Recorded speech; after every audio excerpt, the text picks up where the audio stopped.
Sababu 5 zinazofanya video za kunyanduana kuvuja. Haijalishi unapenda kurekodiwa, haijalishi hupendi kurekodiwa, kwa sababu unaweza kuwa katika mahusiano au unaweza kuwa katika ndoa na mtu ambaye anapenda sana kurekodi. Kwa hiyo anaweza, kwa sababu anajua kwamba hupendi kurekodiwa, basi anaweza kaficha kamera. Kwa hiyo kurekodiwa ni jambo lingine la wewe unataka hutaki, lakini zipo sababu 5 ambazo zinafanya video za kunyanduana au connection yako kuweza kuvuja, na hizi ni sababu kubwa sana ambazo zimefanya mabinti au wanaume kujikuta wapo mtandaoni pasipo kujua imekuwaje. Kwa hiyo ni muhimu sana kuweza kujua kwamba hizi ni sababu kubwa sana ambazo, au ni sababu kuu ambazo zimefanya connection nyingi kuweza kuvuja bila wao kutaka. Sababu ya kwanza ni kupoteza simu. Kama utakuwa na video ambayo ni ya kunyanduana au connection yako ya kunyanduana, ikiwa utapoteza simu na mtu ambaye ataiokota ni fundi wa kuweza kutoa password, inaweza ikawa sababu mojawapo ya video yako kuvuja. Kwa hiyo ni muhimu sana kuweza kujua kwamba hii ni sababu kuu. Na pia sababu ya pili ni sababu ya kutengeneza simu kwa mafundi. Mafundi 100% ni wambea. Unapompelekea simu basi ataanza kuchokonoa chokonoa. Kwa hiyo kama ataona connection basi atajirushia yeye, na pia itakuwa ni sababu mojawapo ya video yako kuvuja. Na pia sababu ya tatu, kuazima simu kwa marafiki au kwa watu.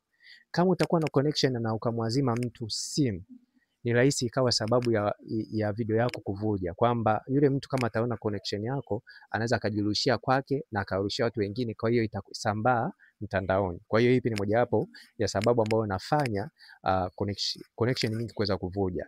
Na pia sababu ya 4 ni sababu ya kuchanganya video na kuiposti katika mitandao ya kijamii. Unaweza kukuta unataka kuposti video fulani, lakini kumbe unaposti connection yako katika mitandao ya kijamii. Mfano, unaweza kuiposti Instagram, unaweza kuiposti YouTube, unaweza kuposti Facebook pasipo kwa kuchanganya mafaili ya video. Kwa hiyo pia ni mojawapo ya sababu ambayo inaweza kufanya connection yako kuvuja, kwa sababu unaweza ukaposti ukaamini kwamba utafuta, lakini kuna watu ambao wako active kwa muda huo katika hiyo mitandao. Kwa hiyo unaweza kukuta hiyo video huyo mtu, yani mfano umepost katika mtandao mfano wa Instagram, alafu kwa bahati mbaya bahati nzuri ile system ya kuweza kufunga hizo video inakuwa hajasoma. Kwa hiyo unakuta mtu yuko active kwa muda huo anaidownload. Kwa hiyo ikawa ni sababu mojawapo ya video kuvuja. Na pia sababu nyingine ya mwisho kabisa ni sababu ya kuchanganya mafaili, kuposti video mahali ambapo hapastahili. Mfano, unaweza kuwa upo katika magrupu ya WhatsApp, ukawa unamtumia mtu video au picha, au kwenye group unaposti picha au video fulani, ukajichanganya ukaposti video ambayo ni ya connection yako.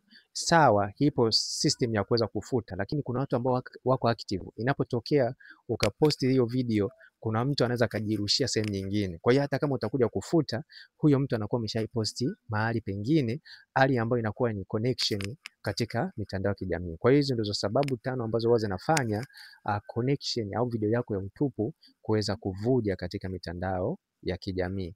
Na pia nikukumbushe kwamba unaweza kupata hiki kitabu. Kitabu hiki kitakusaidia sana kuweza kuingia katika mahusiano sahihi, na pia ni kitabu ambacho kimeelezea kiundani zaidi namna ya kuweza kufanya mapenzi. Na kama utahitaji kupata ushauri ama video za mapenzi, hakikisha unanicheki WhatsApp kwenye namba 0713728736.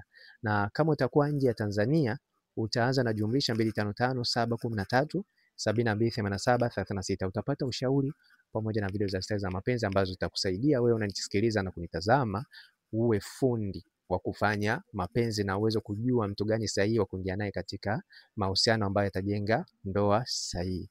Asante na karibu.